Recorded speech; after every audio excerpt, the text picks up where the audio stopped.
नमस्कार बंधुरा श्रावणीर पंचमाञ्जने आपनादेर सकलके जानाई स्वागत। आज आमी आपनादेर सामने काँठाल बीजेर भर्ता निये चले एसेछि। आपनारा तो अनेकेई पेঁয়াজ रसुन दिए काँठाल बीजेर भर्तार এই रेसिपिटा खेयेछेन। आजके सम्पूर्ण निरामिष पद्धतिते काँठाल बीजेर भर्तार এই रेसिपिटा आपनादेर करे देखाबो।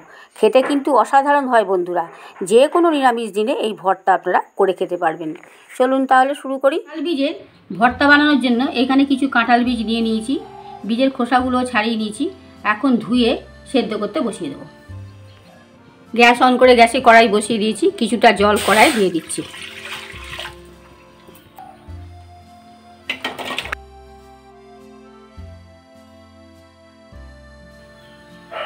দিয়ে দিচ্ছি অল্প একটু লবণ।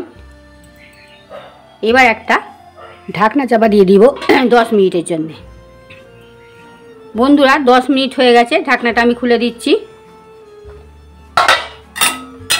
কাঁঠাল বীজগুলো সেদ্ধ হয়ে গেছে। এবার গ্যাসটা অফ করে নামিয়ে ফেলবো, দিয়ে ঠান্ডা করে নেব। জলটা খুব ভালোভাবে ছেঁকে নিচ্ছি, তারপর ঠান্ডা করে নেব।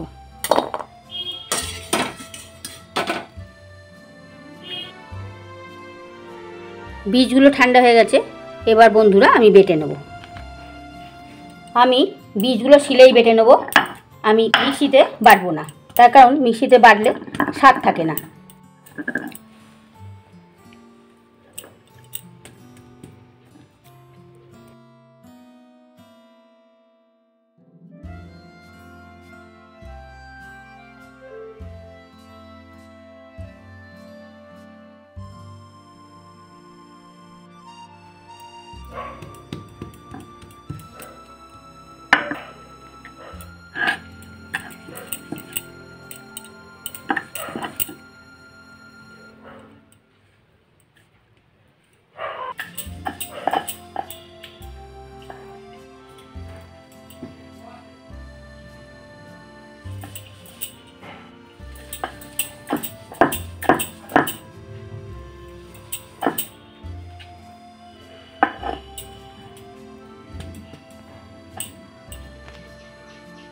বীজগুলো বাটা হয়ে গেছে বন্ধুরা, তুলে নিচ্ছি একটা পাত্রে।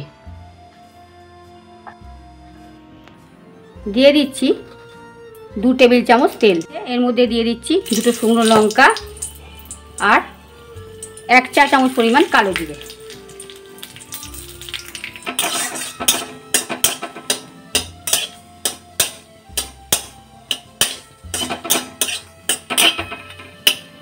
ফোড়নটা তৈরি হয়ে গেছে, এবার গ্যাসটা অফ করে দেব। এবার এর মধ্যে দিয়ে দিচ্ছি স্বাদ মতন লবণ। ভাজা তেলটা কালো জিরে সমেত এর মধ্যে দিচ্ছি।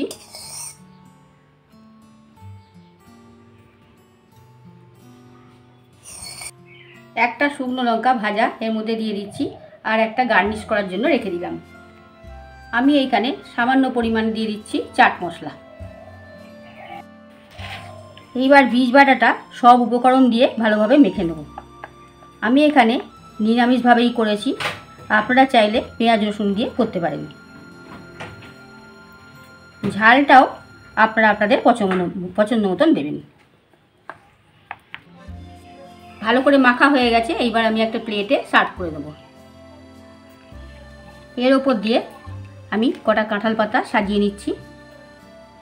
এইভাবে কাঁঠাল বীজের ভর্তার রেসিপিটা আপনারা বাড়িতে বানিয়ে করে খেয়ে দেখুন, দেখবেন গরম ভাতের সঙ্গে খেতে কিন্তু দুর্দান্ত লাগবে। আমার এই ভিডিওটা ভালো লাগলে লাইক কমেন্ট শেয়ার করতে ভুলবেন না। আমার চ্যানেলটা অবশ্যই সাবস্ক্রাইব করবেন, পাশে থাকা বেল আইকনটা ক্লিক করবেন যাতে সমস্ত রকম রান্নার নোটিফিকেশন আপনাদের কাছে পৌঁছে যায়।